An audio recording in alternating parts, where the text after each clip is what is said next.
क्या कोई इंसान तब भी पूरी तरह से ईमानदार रह सकता है जब उसका अपना परिवार भूख से तड़प रहा हो? ये एक बहुत ही या फिर ईमानदारी सिर्फ उन लोगों का एक शौक है, एक विलासिता है जिनके पेट भरे हुए हैं? आज की हमारी इस डीप डाइव का विषय यही है। हम जिस स्रोत सामग्री पर चर्चा कर रहे हैं उसका नाम है the burden of guilt and the path to redemption. बिल्कुल, और ये कोई साधारण कहानी नहीं है। नहीं, एकदम नहीं। अगर हम स्रोत की शुरुआत देखें तो एक बेहद अंधेरी रात का दृश्य है।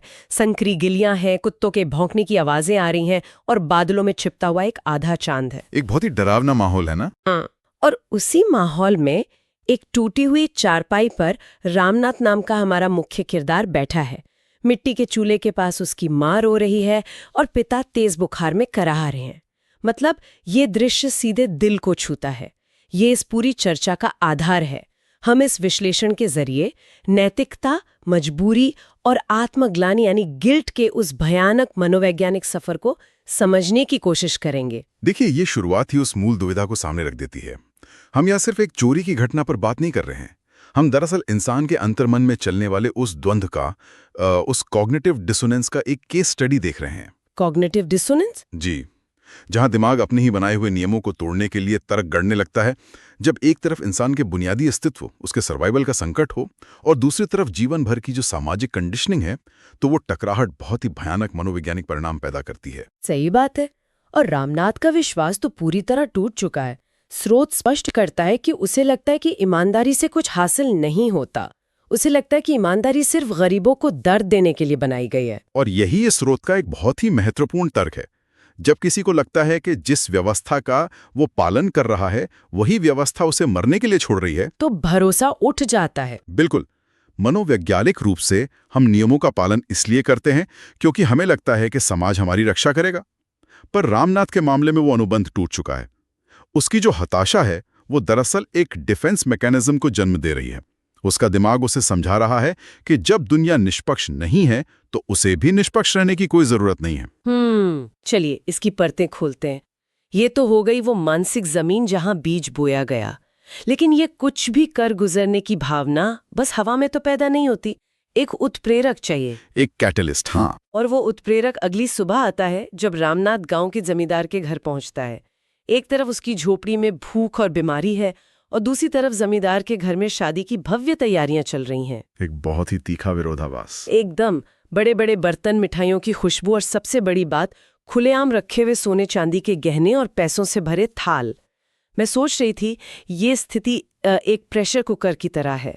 जब अत्यधिक गरीबी की आग के ऊपर सामने रखे पैसों के लालच का ढक्कन लगा दिया जाए तो इंसान के उसूलों का फटना तय है। बहुत ही सटीक तुलना है ये। यहाँ सबसे दिलचस्प बात यह है कि इंसान की नैतिकता की ये सबसे कठिन परीक्षा होती है। जब संसाधन बिना किसी सुरक्षा के दिख जाते हैं तो दिमाग तुरंत अवसर और जोखिम का कैलकुलेशन करने लगता है। पर उसके दिमाग में चल क्या रहा था? स्रोत बताता है कि उसके अंदर दो आवाजें लड़ रही थीं। पहली कि पैसे ले ले, पिता की दवाई आएगी, और दूसरी कि ये पाप है, ऐसा मत कर। यही कॉग्निटिव डिसोनेंस है। रामनाथ खुद को एक ईमानदार व्यक्ति मानता है, लेकिन वो चोरी करने जा रहा है। ये दो विचार एक साथ दिमाग में नहीं रह सकते। इसलिए उसका दिमाग एक मॉरल बाईपास तैयार करता है। मॉरल बाईपास मतलब नैतिकता का एक नया रास्ता। जी, दिमाग तर्क देता है कि मैं ये अपने लिए नहीं, अपने बीमार पिता के लिए कर रहा हूं। मैं चोर नहीं बल्कि एक रक्षक हूं। बाप रे, ये एक बहुत ही डरावना सच है कि इंसान का दिमाग कैसे अपने ही नियमों को परिस्थिति के हिसाब से मोड़ लेता है। और ये तर्क उस पल के लिए काम भी कर जाता है। रामनाथ पैसे चुरा लेता है। पिता का बीमार चेहरा और माँ के आंसू उस दूसरी यानी नैतिक आवाज को पूरी तरह दबा देते हैं। अब फिर वो पैसे लेकर भाग जाता है। घर में दवा और खाना आ जाता है। माँ भगवान को धन्यवाद देती है। मतलब शारीरिक भूख तो मिट गई, मिशन सफल हो गया। लेकिन ना, यहाँ आकर बात वाकई बहुत दिलचस्प हो जाती है, क्योंकि कहानी का असली मनोवैज्ञानिक पेंच यहीं से शुरू होता है। बिल्कुल, वो बाहरी सफलता अंदर की विफलता बन जाती है। हाँ, जमींदार का गुस्सा और उसकी वो लाइन कि जिसने भी चोरी की है याद रखे पाप कभी छिपता नहीं।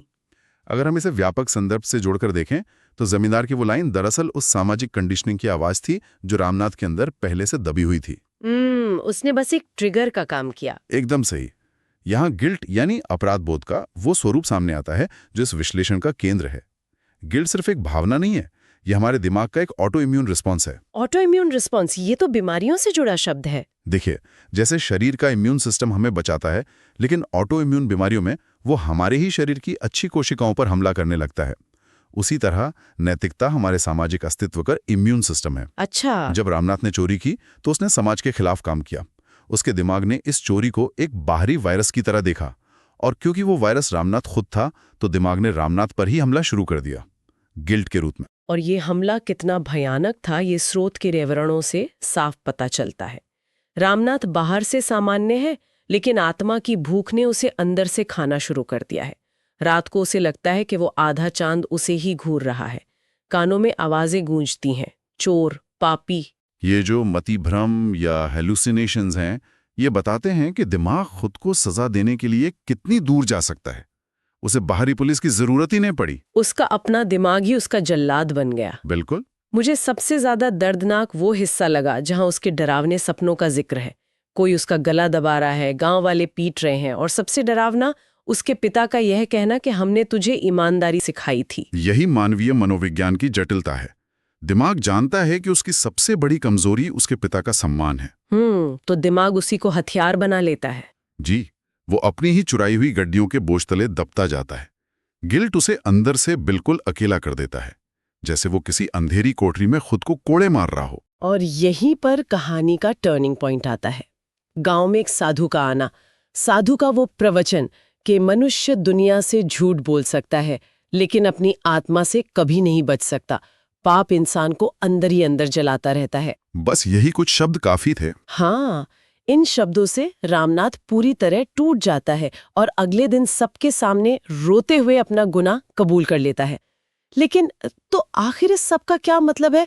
मुझे यहाँ एक बात बहुत खटक रही है। क्या बात? जमींदार ने उसे सजा क्यों नहीं दी? क्या सरेआम अपनी कमजोरी, अपनी भूख और अपनी चोरी को स्वीकार कर लेना किसी भी शारीरिक सजा से बड़ी सजा थी?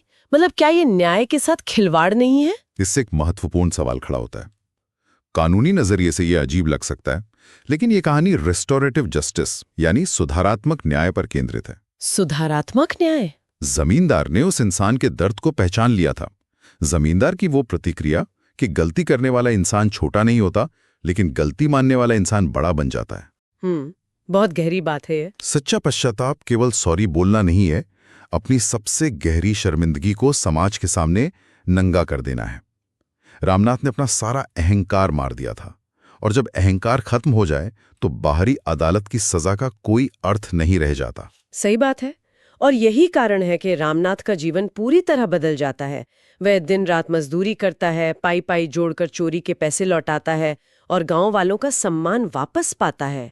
ये इस बात का प्रमाण है कि इंसान अपनी गलतियों के बाद खुद को कैसे फिर से गढ़ सकता है। इस स्रोत का मुख्य संदेश भी यही है। समाज अक्सर गलतियों को याद रखता है, सुधार को नहीं, जबकि ये कहानी सुधार को सबसे ऊपर रखती है। इंसान से गलती हो सकती है, लेकिन सच्चा इंसान वही है जो अपने पाप को स्वीकार करके खुद को बदल ले। बिल्कुल। लेकिन इस चर्चा को खत्म करने से पहले एक बहुत ही अजीब सवाल मेरे दिमाग में आ रहा है। ये कुछ ऐसा है जो सोचने पर मजबूर कर देगा। बताइए। हमने बात की कि रामनाथ का दिमाग उसके खिलाफ खड़ा हो गया, उसे डरावने सपने आए, साधु की आवाज ने उसके दिल को चीर दिया।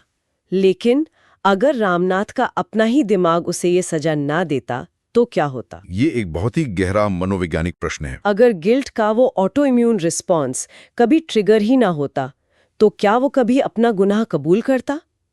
क्या इंसान की नैतिकता केवल समाज के डर या अपने ही दिमाग की यातनाओं के डर से पैदा होती है, या फिर इंसान के अंदर सच में एक ऐसी आवाज होती है जो उसे पाप के अंधेरे में सोने नहीं देती? बहुत ही शानदार सवाल है। खैर, इस सवाल का कोई एक सीधा जवाब नहीं है।